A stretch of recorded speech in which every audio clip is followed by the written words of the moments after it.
Hello. देखिए, जिन भी topics की आज अपने बात करेंगे वैसे तो वो हर क्लास में इंपॉर्टेंट होते हैं, चाहे आप 11th की स्टडी करें चाहे 12th की या बीएससी की स्टडी करें, ठीक है। लेकिन फिर भी जो आज अपने टॉपिक्स कवर करने वाले हैं वो मोस्टली जो 12th क्लास के अंदर मॉलिक्यूलर बेसिस ऑफ इनहेरिटेंस है और जेनेटिक्स है, वहाँ पे आपको समझने में काफ़ी हेल्प करेगा, ठीक है। तो चलिए आइए देखते हैं, स्टार्ट करते हैं आपका टॉपिक। तो यहाँ पे आपने देखा होगा ये न्यूक्लियस की स्ट्रक्चर है जो कि अपने सेल चैप्टर के अंदर ऑलरेडी पढ़ चुके हैं, 9th क्लास के अंदर और 11th क्लास के अंदर, ठीक है। क्या आपको पता है ये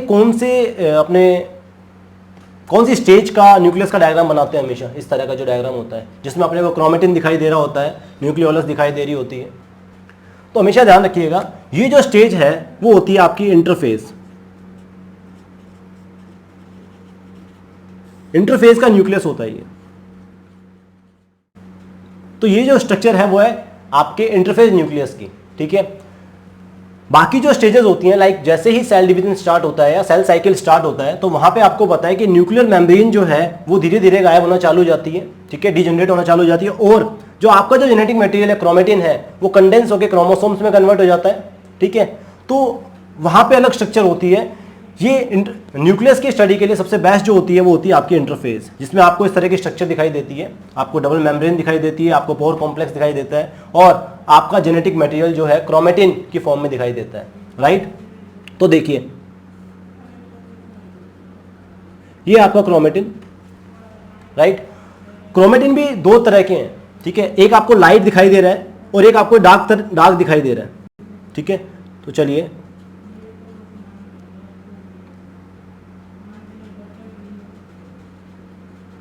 एक तो होता है बेटा यू क्रोमेटिन और एक होता है अपने यहां पे, इसी को बारे में डिस्कस कर लेते हैं सीधा, हेटेरोक्रोमेटिन, ठीक है। तो यू क्रोमेटिन और हेटेरोक्रोमेटिन दो होते हैं। देखिए यू क्रोमेटिन जो होता है वो आपका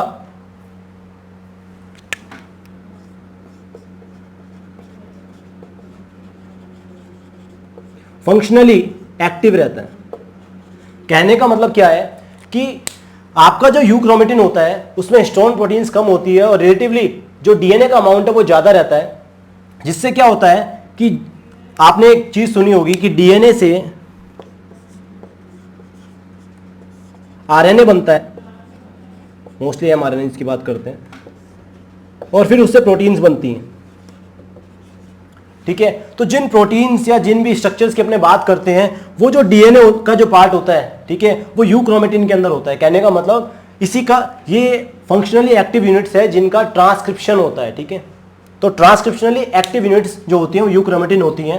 और हेटेरोक्रोमेटिन क्या होता है? हाईली कंडेंस होता है जो बाकी अदर फंक्शंस में हेल्प करता है, लाइक सेल डिवीजन के टाइम में या फिर म्यूटेशंस को रोकने के लिए, ठीक है। तो इस तरह के काम हेटेरोक्रोमेटिन करता है। ये जब अपने डीप स्टडी करेंगे सेल बायोलॉजी के अंदर वहां पे स्टडी करते हैं, ठीक है। तो अभी के लिए आपको इतना याद रखना है कि हमारा जो यू क्रोमेटिन है वो फंक्शनली एक्टिव है, ठीक है। ट्रांसक्रिप्शनली एक्टिव जो पार्ट होता है वो हमारा यू क्रोमेटिन होता है, राइट। चलिए अब देखिए, जब इंटरफेस के अंदर जब सेल रेस्ट स्टेज में होती है उस कंडीशन में आपका यू क्रोमेटिन होता है, ठीक है। और यू क्रोमेटिन जैसे ही सेल डिवीजन स्टार्ट होता है, ठीक है, सेल साइकिल जैसे ही रन होता है और डिवीजन फेज आती है उस टाइम पे आपका जो यू क्रोमेटिन है, ठीक है, वो या आपका सॉरी जो क्रोमेटिन है, यू क्रोमेटिन की बात नहीं करेंगे, पूरा क्रोमेटिन जो आपका है वो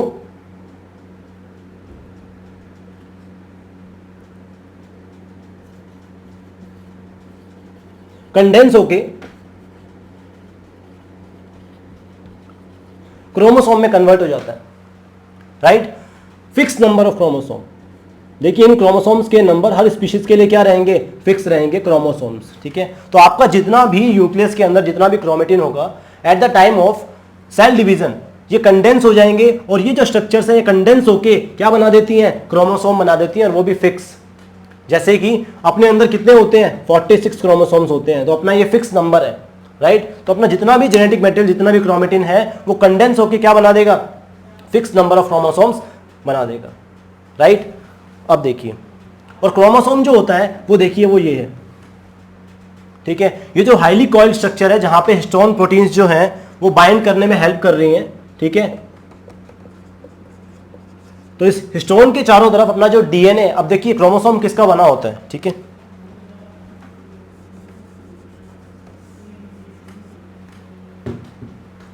आपके जो क्रोमोसोम्स हैं वो बने होते हैं,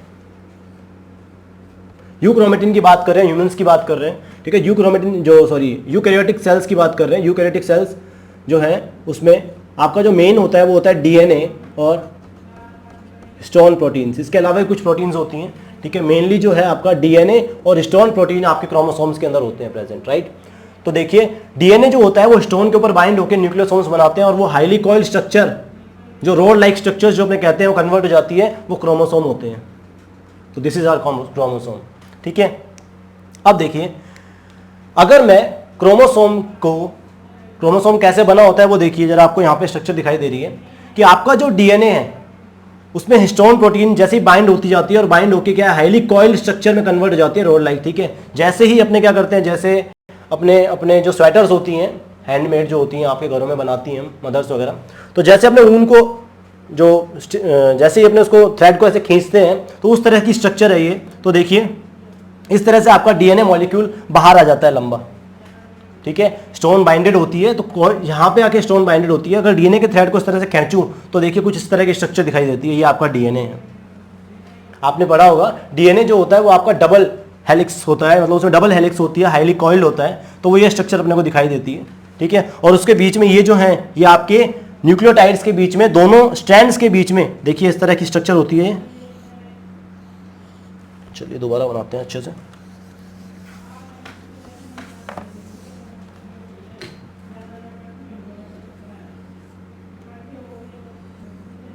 इस तरह की स्ट्रक्चर आपको दिखाई देती है, ठीक है। और इनके बीच में, दोनों स्ट्रैंड्स के बीच में आपको पता है हाइड्रोजन बॉन्ड होते हैं, ठीक है। तो ये इस तरह की स्ट्रक्चर होती है, ये पूरी कॉइल होके और क्या बनाती है, क्रोमोसोम्स बनाती है। तो क्या आपको क्लियर हुआ कि क्रोमेटिन क्या होता है? क्रोमेटिन से क्रोमोसोम बनते हैं at the time of cell division, ठीक है।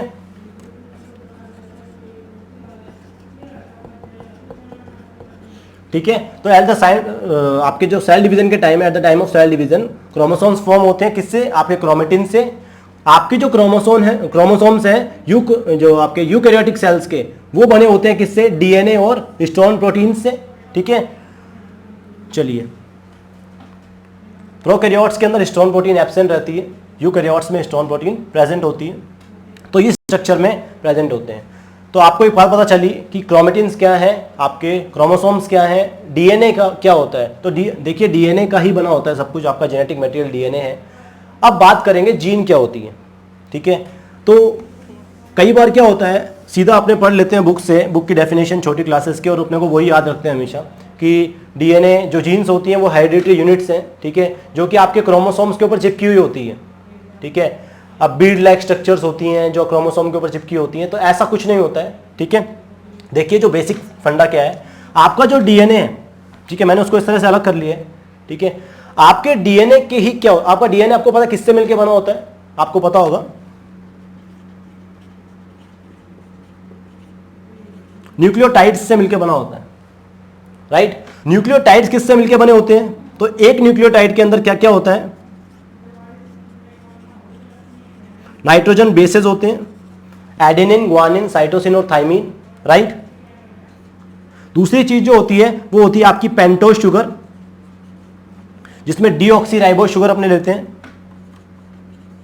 Pentose sugar. और जो थर्ड चीज होती है वो होता है आपका फॉस्फेट ग्रुप,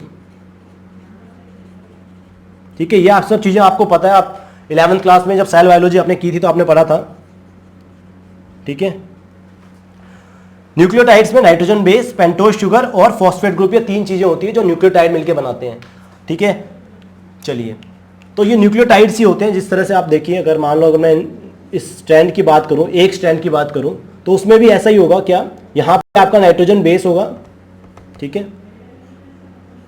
ये एक स्ट्रैंड जो बन रही है कैसे बन रही है?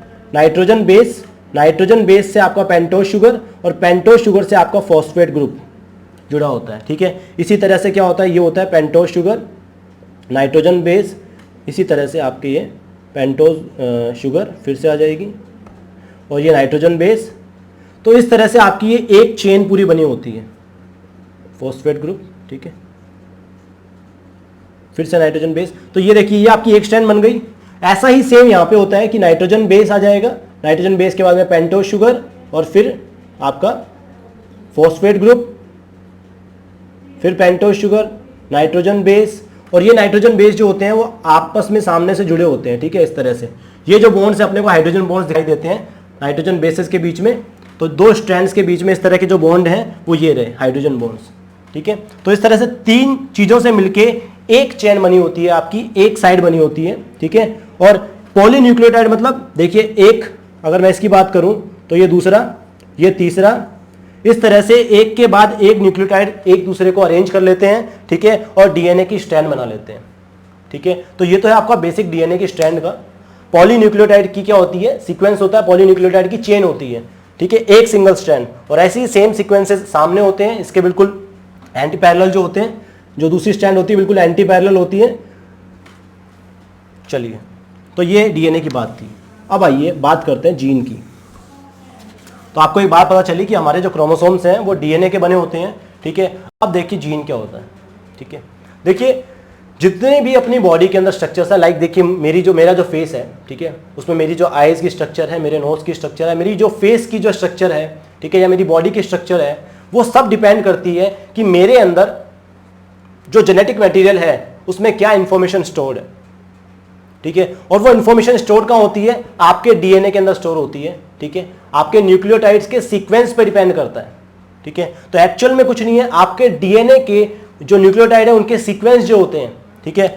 अगर मैं बात करूं सिंपल लैंग्वेज में, तो आपको यहां पे मैंने ग्रीन कलर से दिखा रखा है, ये डीएनए का थ्रेड, ठीक है। ग्रीन कलर से मैंने इसलिए रिप्रेजेंट किया है कि ये आपकी क्या है, एक स्मॉलेस्ट सेगमेंट है आपके डीएनए का, ठीक है। आपके डीएनए का एक फंक्शनल सेगमेंट मतलब वो छोटे से छोटा डीएनए का सेगमेंट जो कि एक स्पेसिफिक प्रोटीन बना सकता है, एक स्पेसिफिक प्रोटीन को कोड कर सकता है, उसमें प्रोटीन को कोड करने के सीक्वेंस हैं, या फिर एक कैरेक्टर को रेगुलेट करने के उसमें फीचर्स हैं, ठीक है। कि मतलब छोटे से छोटा सेगमेंट डीएनए का जो किसी भी कैरेक्टर को रेगुलेट कर सकता है, जैसे कि जैसे मान लो मेरी बॉडी स्ट्रक्चर है, ठीक है, या मेरी बोन्स का साइज या कुछ भी, या मेरी हाइट है, सपोज हाइट ही ले लो आप, तो एक कैरेक्टर को रेगुलेट करने के लिए वो smallest segment, functional segment DNA का, उसे ही अपने क्या कहते हैं, जीन कहते हैं। तो क्या है आपका जीन, क्या है, डीएनए का ही क्या है, स्मॉलेस्ट फंक्शनल सेगमेंट है, मतलब जो फंक्शनली एक्टिव है सेगमेंट, जिसका ट्रांसक्रिप्शन हो सकता है, जिसका ट्रांसक्रिप्शन हो सकता है, और वो स्पेसिफिक टाइप की प्रोटीन्स बना सकता है, उन्हीं को अपने क्या कहते हैं, जीन कहते हैं, राइट। तो आपका ये जो छोटा सा सेगमेंट है आपको दिखाई दे रहा है, यही क्या है, आपका जीन है, ठीक है। तो डीएनए का ही सेगमेंट होता है जीन, स्पेशल ऐसा कुछ नहीं है कि ऊपर कुछ उसमें चिपका हुआ होता है, छोटी छोटी स्ट्रक्चर चिपकी होती हैं, ठीक है। तो जीन हमारा कुछ नहीं है, डीएनए के छोटे छोटे क्या हैं, सेगमेंट्स हैं, फंक्शनली एक्टिव सेगमेंट्स हैं, ठीक है, जो क्या कर सकते हैं, किसी एक पर्टिकुलर कैरेक्टर को रेगुलेट करते हैं, ठीक है, या फिर जो ट्रांसक्रिप्शन करके और प्रोटीन्स का फॉर्मेशन करते हैं, डिफरेंट काइंड की प्रोटीन्स का, राइट। तो चलिए देखो अब ये कौन सी प्रोटीन्स होती हैं, ठीक है, आइए देखते हैं। अब एक बात और देखिए, यहां पे आपको ये समझ आ गया होगा अच्छे से, ठीक है। चलिए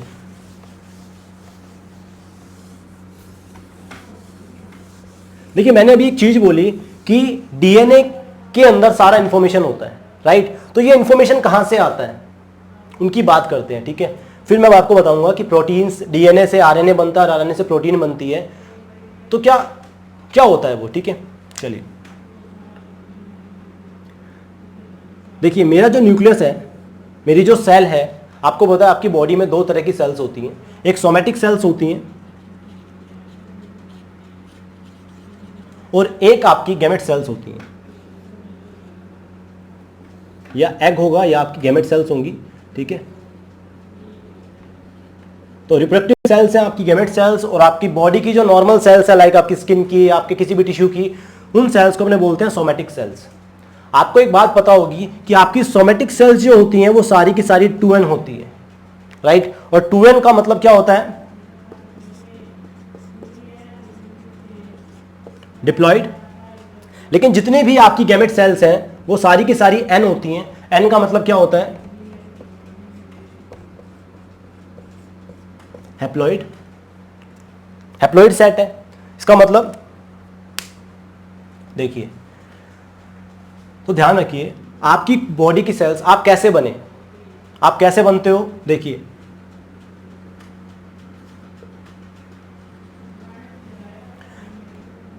ये फादर है, आपके फादर की सेल है। फादर की सेल्स गैमेट फॉर्म करती है आपके स्पर्म्स, ठीक है। मदर सेल है, मदर सेल क्या करती हैं, आपका एग प्रोड्यूस करती है। जब दोनों आपस में फ्यूज करते हैं तो आप जाइगोट जो है वो बनते हो। ये एन होता है, ये एन होता है, दोनों मिलके क्या बनाते हैं, 2n बनाते हैं, जाइगोट बनाते हैं, राइट। अब इस जाइगोट के अंदर क्या हुआ, देखिए आपके जो पेरेंट्स हैं फादर और मदर, उन दोनों के डीएनए थ्रेड्स आ गए हैं, डीएनए दोनों के डीएनए आए हैं, राइट। और इन दोनों के डीएनए के ऊपर जो भी आपकी इंफॉर्मेशन होगी उस इंफॉर्मेशन को कोड करके आपकी बॉडी बनाई जाती है, समझे। जैसे अगर एक अमीबा के अंदर अगर अपने उसका डीएनए बाहर निकाल लेते हैं, ठीक है, तो उसकी जो सारी फंक्शनल जितनी भी फिजियोलॉजी, जो एक्शन, जो जितनी भी मेटाबॉलिक रिएक्शंस थी वो सब क्या हो जाती हैं, डिस्टर्ब हो जाती हैं, और वो क्या हो जाता है, एक डेड एनिमल की फॉर्म में, मतलब या फिर आप कहो कि वो बिल्कुल क्या हो जाता है, उसमें कोई भी रिएक्शन नहीं हो जाती, वो इनएक्टिव फॉर्म में चला जाता है, ठीक है। तो न्यूक्लियस के अंदर जो आपका डीएनए होता है वो सब इंफॉर्मेशन कैरी करता है आपकी स्ट्रक्चर बनाने के लिए, और आपकी लाइफ में आपको जो भी पर्टिकुलर जीन चाहिए, मतलब जो भी पर्टिकुलर टाइप की जो रिक्वायरमेंट आपकी बॉडी में पूरी लाइफ में आती है, चाहे वो किसी भी एंजाइम की हो, चाहे वो कोई भी चीज़ हो, तो उसकी इंफॉर्मेशन सारी आपके डीएनए के पास होती है, ठीक है। अब देखिए, तो आप जाइगोट थे, सिंगल सेल थे, तो आपके अंदर क्या था, 2 सेट। तो देखिए एक सेट आता है कहाँ से, आपके फादर से, और एक सेट आता है आपकी मदर से। तो इसीलिए क्या होता है, आपकी जो सेल है, सोमेटिक सेल्स, वो सारी की सारी 2n होती हैं। आपकी बॉडी की हर सेल क्या है, 2n। लेकिन जब आप फर्दर कभी रिप्रोड्यूस करोगे तो आपके जो गैमेट्स बनेंगे वो ऑलवेज क्या बनते हैं, हैप्लॉइड बनते हैं, राइट। वो क्यों बनते हैं वो देखते हैं अपने। अब देखो सोमेटिक सेल्स जो थी वो 2n है आपकी, राइट। ये 2n कैसे हुई, ध्यान से समझिएगा।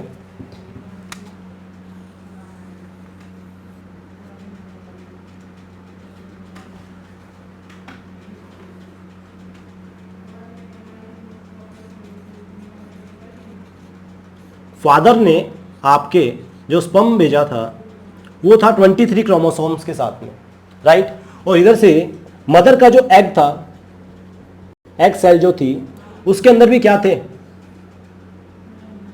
23 क्रोमोसोम्स थे, राइट। अब वो कुछ भी हो सकता है, अगर फीमेल है तो आप 22 प्लस एक्स इधर से तो आने ही आने फिक्स, और अगर मान लो बेबी गर्ल हो रही है तो इधर से 22 प्लस एक्स, और अगर मेल हो रहा है तो 22 प्लस वाई, ठीक है। ये आते हैं क्रोमोसोम्स। तो ये फ्यूज करके क्या बनाते हैं, आपके 44 प्लस एक्स एक्स या एक्स वाई, राइट। तो कहने का मतलब क्या हुआ, 46 क्रोमोसोम्स यहाँ पे प्रेजेंट होते हैं, किसमें, आपके अंदर, आपकी जाइगोट सेल के अंदर, या मान लो आपकी कोई भी बॉडी सेल है, ये सोमेटिक सेल, ठीक है। अब ध्यान दीजिएगा, यहाँ पे बहुत इंपॉर्टेंट टॉपिक समझ रहे हैं अपने, होमोलोगस क्रोमोसोम्स और एलील के बारे में, राइट। देखिए आपकी मदर चाहती है, देखो मदर के अंदर जो इंफॉर्मेशन थी उनकी बॉडी को रिलेटेड थी, ठीक है। मदर ने जब फादर या मदर ने उनके पास भी सारी सेल्स कैसी थी, 2n, क्योंकि जो दादा और दादी से जीन्स आए थे वहां पे 2n थे। अब ये बनेंगे, जब अपने गैमेट बनाएंगे तो ये उसको क्या कर देते हैं, आपको पता है, n हैप्लॉइड कर देते हैं। डिप्लॉइड का मतलब होता है 2 सेट ऑफ क्रोमोसोम। कहने का मतलब क्या हुआ, फादर और मदर से जब आए थे तो आपके अंदर क्या है, 2 सेट ऑफ क्रोमोसोम्स हैं, जिसको अपने कहते हैं डिप्लॉइड नंबर, राइट, 2n। लेकिन कब आए थे, हैप्लॉइड आया था। तो एक सेट तो आया था फादर से और एक सेट आया था मदर से। इस तरह से आपकी जो सेल है सोमेटिक सेल, उसमें क्या हो गए, 2 सेट प्रेजेंट हो गए, तो डिप्लॉइड है। अब ये बने कैसे, देखिए, तो फादर थे, फादर की सेल थी, फादर की सेल ने जब आपके गैमेट प्रोड्यूस किए खुद के, तो देखिए यहां पे जो डिवीजन होता है वो होता है मियोसिस। और मियोसिस जो होता है वो, ध्यान दीजिएगा, रिडक्शन डिवीजन मतलब यहां पे 2n से उसको n कर दिया जाता है, मतलब उस सेल्स के अंदर जो 2 सेट्स होते हैं उसको एक सेट में कन्वर्ट कर दिया जाता है बाय रिडक्शन डिवीजन, राइट। तो इस तरह से तो प्रोड्यूस होते हैं आपके गैमेट्स। ऐसा क्यों किया जाता है, तो देखिए अगर ऐसा ना होता, रिडक्शन ना होता, तो सोचिए ये कितने होते हैं 2n, और इधर भी कितने होते हैं 2n, तो 2n मिलके यहाँ पे कितने हो जाते हैं 4n। फादर मदर अपने 2n है और इधर अपने 4n है, तो ये तो एक नई स्पीशीज फॉर्म हो जाती। और इस तरह से फिर 4n से आगे 8n, 8n से फिर नेक्स्ट जनरेशन जब आती जाती तो ये बढ़ता जाता नंबर। तो स्पीशीज के क्रोमोसोम नंबर को कंजर्व रखने के लिए आपका जो ये डिवीजन होता है वो क्या होता है, रिडक्शन डिवीजन होता है, राइट। इस तरह से रिडक्शन डिवीजन करवा के आपके गैमेट्स बनाए जाते हैं, ठीक है, ताकि पर्टिकुलर देखो स्पीशीज का जो नंबर होता है क्रोमोसोम नंबर वो फिक्स होता है, राइट। चलिए अब देखो बेटा, ये हो गया आपका डिप्लॉयड।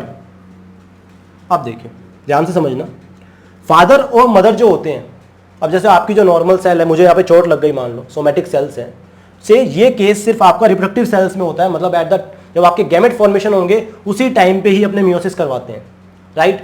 लेकिन जब आपकी नॉर्मल बॉडी सेल है, जैसे कि अभी मैंने बोला जो बॉडी सेल या आपकी जो जाइगोट था, या फिर आपके मान लो चोट लग गई है, या फिर सोमेटिक सेल्स की बात करूं पूरी बॉडी के अंदर, तो वहां पे आपको पता है क्या होता है, आपकी 2n सेल है, राइट, ये सेल 2n है, चोट लग गई तो यहां पे क्या हो जाएगा, रिकवर हो जाएगा, न्यू सेल्स फॉर्म हो जाएंगी। तो वहां पे रिडक्शन डिवीजन नहीं होता है, वहां पे आपका क्या होता है, आपको पता होगा, लास्ट टाइम आप पढ़ के आए हो, 2n से 2n आपकी जो सेल्स बनेंगी वो क्या होंगी, आसपास की जो सेल्स है डिवाइड करके उसको पूरा कवर कर देगी चोट को, तो वो क्या होगा, वहां पे होता है माइटोसिस, ठीक है। तो माइटोसिस में सेम क्रोमोसोम नंबर रहते हैं, आपको पता है, इसीलिए आपकी स्पीशीज वहां कंजर्व रहती है। चलिए, तो ये कुछ बेसिक्स थे, ठीक है, मैं ट्राई कर रहा हूं कि सारे कंसेप्ट आपके क्लियर हो इस एक वीडियो में। तो 46 क्रोमोसोम थे। देखिए मम्मी भी चाहती है कि मेरा जो बेटा हो वो कैसा हो, मेरे जैसा हो, और फादर साहब भी चाहते हैं कि मेरा जो बेटा हो वो मेरे जैसा हो, राइट। तो जब भी फादर आपके गैमेट बनाएंगे तो उस एक गैमेट के अंदर आपकी पूरी बॉडी से जितने भी आपकी बॉडी के अंदर जीन होते हैं, राइट, जो फादर को बनाने में जीन इंपॉर्टेंट थे, जितने भी जीन थे, जितने भी टोटल नंबर ऑफ जीन्स हैं, वो आपके उस एक सेट में आ जाते हैं। कहने का मतलब आपकी हाइट से लेके आपकी लाइफ में आपको जिन जिन चीज़ों की आपकी बॉडी के अंदर आप जरूरत पड़ेगी वो सारी इंफॉर्मेशन किसके अंदर डाल के भेजते हैं, इसमें एक लिस्ट बना के भेजते हैं पापा कि मुझे मेरे बेटे में ये चीज़ें चाहिए, तुझे इस लाइफ के अंदर ये जरूरत पड़ेगी, तो वो सारा इंफॉर्मेशन कहाँ डाल के भेज दिया, इस एक सेट के अंदर डाल के भेज दिया। कहने का मतलब ये मान लो फादर के हैं और ये मान लो मदर के क्रोमोसोम्स हैं, तो ये क्या हो जाएगा, 1 2 3 4 5 6 इस तरह से 100 होगा 23 क्रोमोसोम्स। और ऐसा ही सेम क्या होगा 1 2 3 4 5 6 23 क्रोमोसोम्स, राइट। तो मम्मी ने जो मदर ने 23 क्रोमोसोम्स भेजे थे वो सेट ये रहे सारे के सारे, एक एक क्रोमोसोम, राइट, और एक क्रोमोसोम ये रहा, ठीक है, एक सेट ये रहा। तो इस सेट के अंदर भी आपको लाइफ को रन करने के लिए आपकी लाइफ के अंदर जो भी चीज़ आपको जरूरत पड़ती है वो सारे के सारे जीन्स इन एक सेट में मौजूद हैं। तो फिर 2 सेट क्यों, ठीक है। तो देखिए एक सेट ये और एक सेट ये, 2n हो गया। अब यहां पे बात आती है आपकी, ध्यान दीजिएगा,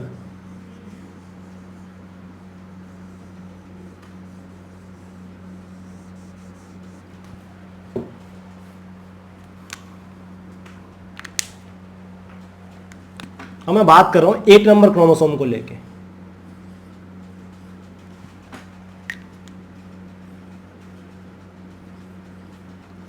एक नंबर क्रोमोसोम को लेके, ठीक है। वैसे तो मैंने इसको डबल स्ट्रक्चर में बना दिया है। देखिए ध्यान दीजिएगा, ये भी एक क्रोमोसोम है, ये भी एक ही क्रोमोसोम है, ठीक है। नंबर ऑफ सेंट्रोमियर के बेसिस पे देखते हैं कितने क्रोमोसोम्स प्रेजेंट हैं, राइट। तो ये भी एक ही क्रोमोसोम है, इसी की कॉपी हो गई है, ठीक है, सिस्टर क्रोमेटिड बन गया है इसका। तो ये भी एक क्रोमोसोम है और ये भी एक क्रोमोसोम है। तो नंबर ऑफ क्रोमेटिड के बेसिस पे अगर देखें तो अपने यहाँ पे एक ही बना लेते हैं एक बार समझने के लिए।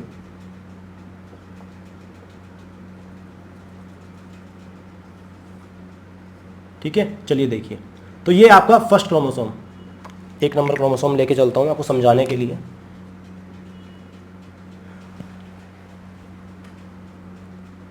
ये कहां से आया था, फादर से, और ये कहां से आया था, आपकी मदर से, राइट। अब ध्यान देना बेटा, एक ही सेट जो थे, एक फादर से आया था और एक मदर से आया था, ठीक है। आपकी मदर ने भी आपकी जितनी भी बॉडी की जितनी भी आपकी स्ट्रक्चर्स थी उसकी सारी इंफॉर्मेशन उन्होंने अपने सेट में डाल के भेजी थी।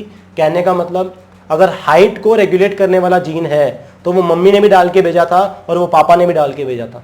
कभी ऐसा नहीं होता कि मम्मी सोचे कि हाँ चल हाइट वाला जीन पापा भेज देंगे और मम्मी मैं नहीं भेजती, तो ऐसा कभी नहीं होता है। ठीक है, आपकी हर रिक्वायर्ड जितने भी आपके जीन्स हैं वो सब आपके एक एक सेट में कंप्लीट होते हैं, राइट। अब देखिए, तो देखिए मम्मी ने जो 1 नंबर क्रोमोसोम भेजा था वो पापा के 1 नंबर क्रोमोसोम का बिल्कुल डिट्टो होगा। डिट्टो मतलब उस पर जितने भी जीन्स प्रेजेंट होंगे, उस पर जितने भी जीन्स प्रेजेंट होंगे वो क्या होंगे, सारे के सारे बिल्कुल सेम होंगे। कहने का मतलब इस जगह पे अगर मान लो कोई जीन आता है, ठीक है, इस जगह पे कोई जीन आता है तो वो किसका है, सपोज मान लो हाइट का है। किसका है, हाइट। तो 1 नंबर क्रोमोसोम जो फादर ने भेजा उस पे भी हाइट का जीन यहां पे होगा और मदर ने जो भेजा 1 नंबर का उस पे भी हाइट का जीन यहां पे होगा। सेम लोकस पे होंगे ये, ठीक है। कैसे होंगे, सेम लोकस पे। और ध्यान दीजिएगा ये जो क्रोमोसोम्स हैं, 1 नंबर फादर के सेट से आया हुआ और 1 नंबर मदर के सेट से आया हुआ, इन्हीं को अपने क्या कहते हैं, होमोलोगस क्रोमोसोम्स कहते हैं।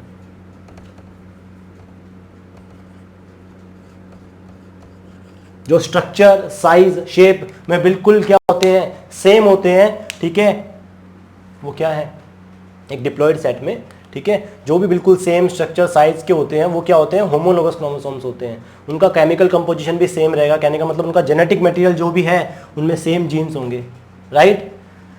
अब ध्यान दीजिएगा, होमोलोगस क्रोमोसोम तो आपको समझ आ गया कि क्या है। जैसे कि अभी 1 नंबर था तो दोनों 1-1 नंबर होमोलोगस है। अगर 2 नंबर होगा तो दोनों 2-2 नंबर वाले क्या होंगे, आपस में होमोलोगस होंगे। और ऐसे करके अगर 21 वाला है तो सामने वाले के 21 के क्या है, एक दूसरे के होमोलोगस क्रोमोसोम्स हैं ये, राइट। अब ध्यान दीजिए, आपने हमेशा देखा होगा, 10th क्लास की बात कर लेते हैं, अगर 11th में नहीं पढ़ा तो 10th क्लास में आपने हमेशा ऐसे पढ़ा था, कैपिटल टी, जेनेटिक्स में काम आएगा बेटा ये चीज, capital T, small T, right. ये हमेशा 2 क्यों लिखे, वहां पे आपने टर्म पढ़ी थी एलील, तो उस एलील का मतलब समझते हैं। ठीक है, तो देखिए वहां पे 2 क्यों पढ़ी, क्योंकि देखो एक सेट आपके फादर ने भेजा था तो उसमें हाइट का जीन फादर ने डाल के भेजा। तो सपोज वो जीन था कैपिटल टी कि भाई लंबा करना है मुझे मेरे बेटा या बच्चा।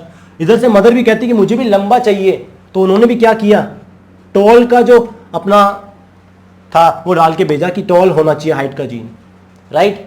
अब देखिए ये दोनों अपने एक साथ लिखते हैं क्योंकि एक कैरेक्टर को रेगुलेट करने के लिए 2 जीन्स होते हैं, ठीक है। और इन्हीं को अपने क्या कहते हैं, एलील कहते हैं। कि होमोलोगस क्रोमोसोम्स की सेम लोकस पे या सेम लोकाई पे जो जीन्स प्रेजेंट होते हैं उनको एलील कहते हैं। समझ गए, तो ये एलील है। अपने हमेशा इसी तरह लिखते हैं, क्यों, क्योंकि एक कैरेक्टर को रेगुलेट करने के लिए 2 जीन है, एक फादर से आया हुआ और एक मदर से आया हुआ।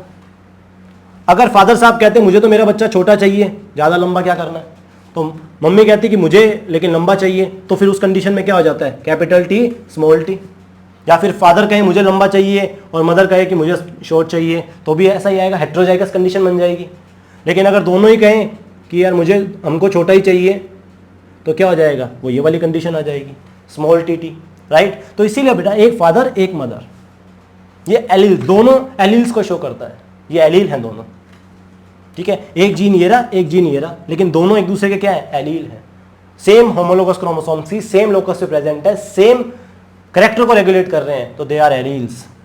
तो आई होप आपको क्लियर हो गया होगा कि एलील क्या होते हैं, राइट। जैसे यहाँ पे मान लो कोई जीन बी है तो यहाँ पे कोई स्मॉल बी, तो ये दोनों क्या है, किसी पर्टिकुलर एक कैरेक्टर को रेगुलेट कर रहे होंगे, राइट। तो ये सारे एक दूसरे के क्या होंगे, एलील, ये एलील, इस तरह से। अगर कोई क्रोमोसोम नंबर 5 के ऊपर भी प्रेजेंट है तो 5 नंबर वाले भी आपस में क्या होंगे, 5 और 5 नंबर वाले 5 नंबर क्रोमोसोम है उनमें भी वो एक दूसरे के क्या होंगे, एलील होंगे।